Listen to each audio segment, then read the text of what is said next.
So how did the quarantine impact you, and what's your plan? Where are you going to go now? What's we're going to talk about this morning in Coffee with Colleen, how to get a fresh start after quarantine. So did you lose your job? Did something change? What about quarantine impacted you, and what are you going to do now? Because the world will never be the same. It's kind of like after 9/11. When things changed, and we had to adapt. And now we have a mask issue, and we have this issue and that issue. And I don't want to get into the politics. Should we? It's our world is different now. It is what it is. So what are we going to do now with our lives? Because in business, I've been working as a personal brand strategist and an image consultant online and doing digital training for years. And all of a sudden now all these other image consultants and stylists that I'm friends with are coming to me going, my business has failed because I can't see people. I go digital. So you have to make a pivot. You have to make a change. But maybe your work didn't change. Maybe life is pretty much the same for you now going forward. But most of us have to make a few changes. So right now, today, this moment, this very second, you're one decision away from a new start of what are you going to do now, today, to get your new start. And maybe it's not just picking yourself up and dusting yourself off. Maybe you're now in a position in your life where you've been laid off and you have a totally new life. You have to pivot into a new business, a new way of living. So if you're up for it, if you're up for a game changer, now's the time to make your decision, because more failure has been caused by indecision than a poor decision. You got that? More failure has been caused by indecision than by making a poor decision. Maybe God's opened 2 windows for you and he doesn't care which one you pick. Just pick one and go, right? So just get back on the road, move forward. The road's sometimes bumpy. God knows we've had a bumpy ride the last 3 months. And if you're watching this on, years later, this is being recorded in June of 2020. And we're just now trying to get out of this whole COVID and quarantine thing. It's a bumpy road for the past 3 months, but don't stop. Don't get over to the side of the road. What's on the side of the road? Roadkill. You don't want to be roadkill. Trash, dead cars, flat tires, glass. What's on the side of the road? Nothing good. So get back on the road. It doesn't matter if you're going slow or try to at least kind of go the speed limit. And if you're not going the speed limit, please stay in the right lane. But do the work that matters, pet peeve, do the work that matters the most to you. And I'm going to talk about that in a very short video. I'm going to talk about how to discover what your mission, what your passion, what your God-given talents all kind of in a Venn diagram overlap to become. And if you feel that sense of resistance, what's his name? Stephen Pressfield wrote the book, The War of Art. Amazing book. But he talks about resistance. Do I have that quote? Yes. He defines resistance as that little voice in your head that lives in fear and wants to shut us down at the first sign of insult or any sign that we may be excluded by others. And now at the end of the book, as a Christian, he defines that resistance as the devil. But other people say, it's the resistance of the universe, or, however you look at it. But it's an amazing book that breaks down how to overcome that resistance. And I will give you the link to that in the show notes. So is this resistance, is the devil, is this whatever trying to stop you? Is it that little voice inside your head that says that people aren't going to like you if you do that? So let's break down what it really means to be liked before we get into the 5 steps. I said I was going to make this short. What does it mean that you want to be liked? There's a certain validation that comes when other people like you. You think, I must be a good person because other people like you. But guess what? Some will, some won't. So what? Who's next? Learn that in sales. You just keep moving along, because some people may not like you, but it may be because you remind them of a bully in high school. It's got nothing to do with you. More often than not, it's other people's projections on their thoughts and their life experiences that they're projecting onto you, which is why they either like you or they don't like you. So if you have some knee-jerk reactions to something that somebody said to you, like I've told you once, I've told you once, I've told you 1,000 times. Did your parents say that to you growing up? If you hear that, it might be.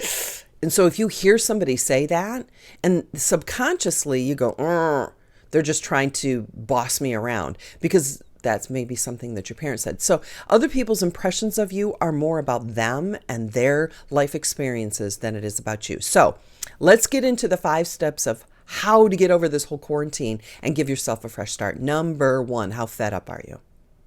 How fed up are you with this situation?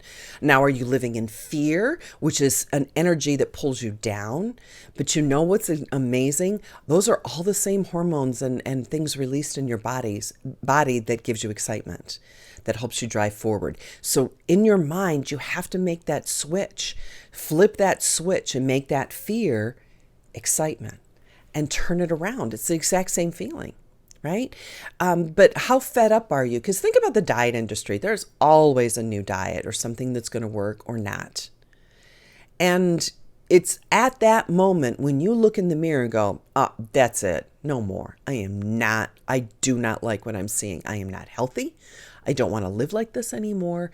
And I'm done. And that is the diet that works, is when you become fed up. And what's that movie that's like, I'm mad as hell, I'm not going to take it anymore? It's that point in your life when your current pain outweighs, what's that saying? Your current pain outweighs the pain of change. So you're so fed up that you don't care what it costs you to change, you're going to do it. And then there's that thing about, oh, I'm so worried. Am I going to fit in? Are people going to think I'm crazy if all of a sudden I start doing this? We want to be liked, again, because it validates us.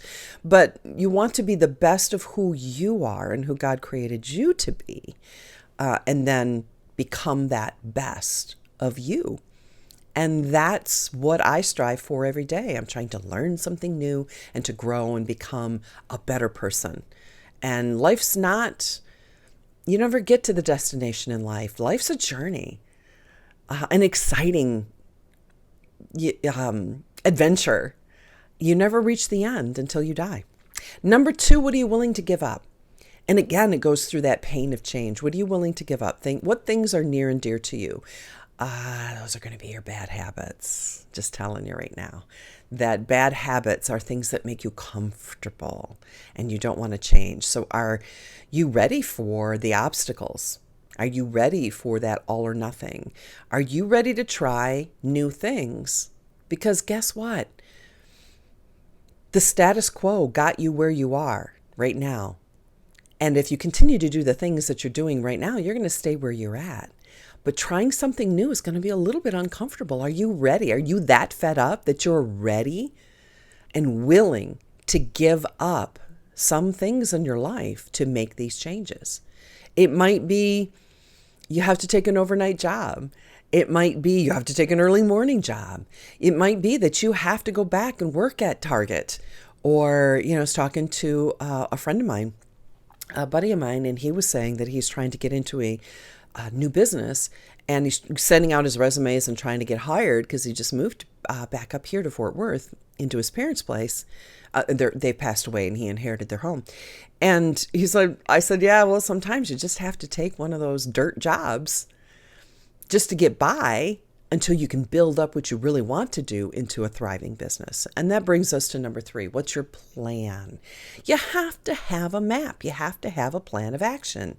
You have to have a roadmap that works for your state in life. And what are your daily, weekly, monthly goals? What are your rules? What are your non-negotiables? Write them all down. What won't you do and will you? You got to eliminate the ambiguity, basically. And decide, yes, no. Try to make as much of a black and white list as you can. And there's going to be gray in there, right? But once you've written it all down by hand, that's the important part. I know, I type everything.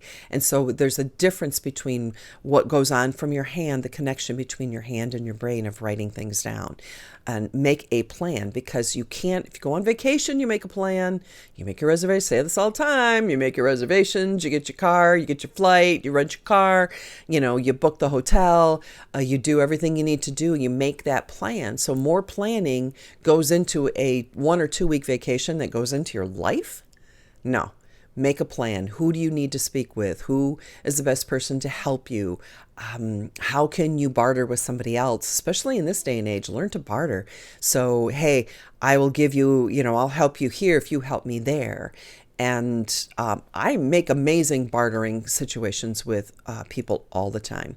Number 4, daily accountability. Do you have an accountability partner? Because your action has to be focused and you need somebody to report to.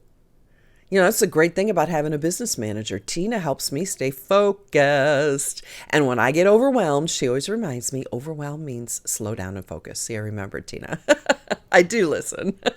But then we have I've been busy all day. What'd you get done? And you look at your list and there's a bunch of unfinished bridges because you were busy. Again, it's like being in a rocking chair. It gives you something to do and it's a lot of action, but it's not getting you anyplace. And number 5, what's your plan for motivation? Because things will go wrong. And when things don't work out exactly how you planned them, are you going to quit? Are you going to pull over to the side of the road and be roadkill again? Or are you going to stay on the road and just keep moving forward? Pick a window, pick a door, pick something else. Maybe you don't even see the window. Maybe you got to look around the room a little bit because that door is shut. You got to look for the window. Maybe you don't see it right away, but keep moving forward. Because when I had children at home and I was homeschooling, I was doing a little bit something. When I was taking care of my dad when he was dying, in order to give my mom and dad time alone, I went to a friend of mine's office, and he let me use one of their empty office spaces so I could work and write a book so my mom and dad could spend some precious hours alone together before he passed away. And I got to work an hour or so a day on a manuscript. So there are little things that you can do on a daily basis. If you only take 15 minutes a day to work toward the goal that you want, if that's all you have, you're still taking steps and moving forward. And use things that motivate you. What motivates you? I used to have motivational lists of music that I listened to all the time. And then I got really caught up in podcasts. And I realized, because I'm a musician, not really a musician. I play a few instruments, but I love music. And music stirs our soul. And was it C.S. Lewis that had Aslan creating the universe with song? There's something very unique about humans and music. Birds will, like even the mockingbird mocks you because it repeats what it hears. And there's no animal that I'm aware of, correct me if I'm wrong, I know somebody will, that creates its own music and just writes their own symphonies and sonatas, except for human beings. So get yourself a music list. And then I have binaural beats that I listen to when I'm working because I'm so ADHD. I need to keep my brain focused, and develop a playlist of music that you like, in Spotify, Amazon Music, iTunes, whatever you use, will come up with a daily list of things that you like based on what you're listening to. And then celebrate those daily victories. That's important to do at the end of the day with your gratitude list. Remember, always trying to think of 3 new things that you're grateful for. Add to it, celebrate something that you're really proud of. And I'm not, pride has a bad rap. It's like, oh, they're so prideful, pride goeth before the fall. That's not the kind of pride I'm talking about. It's like satisfaction with a job well done. That sense of personal pride that, hey, look what I did today. Good on ya. Good job, Colleen. Right? It's just giving yourself that little victory. So again, those top 5 are: number 1, how fed up are you? Are you ready to make a change? Number 2, what are you willing to give up? And it's probably going to be bad habits. And are you willing to be uncomfortable to try something new? Number 3, make a plan and then work your plan. So what's your plan? Number 4, do you have daily accountability? Do you have somebody that you can call, that you can work together on finding a new job, starting a new business, whatever it is that you want to do. And number 5, what's your plan for motivation? So are you ready to get busy living? Or are you going to be busy dying? You don't need a perfect situation. You don't need permission from somebody else, unless you're under 18. It just starts when you make up your mind and make it start. So that's what I've got for you today. I hope that was hopeful. Give me your comments below. What are you going to start today? And if you're watching this on YouTube, make sure you subscribe with this little button right here and click the bell so that you're notified, because we're now starting to put out weekly videos again. Yay! And let me know what you think. If you're also watching on YouTube, click the link in the notes down below if you want a copy of today's notes. And thanks for joining us, and we'll see you live. Right now we're doing Wednesday mornings live with Coffee with Colleen. Take care. God bless. Bye.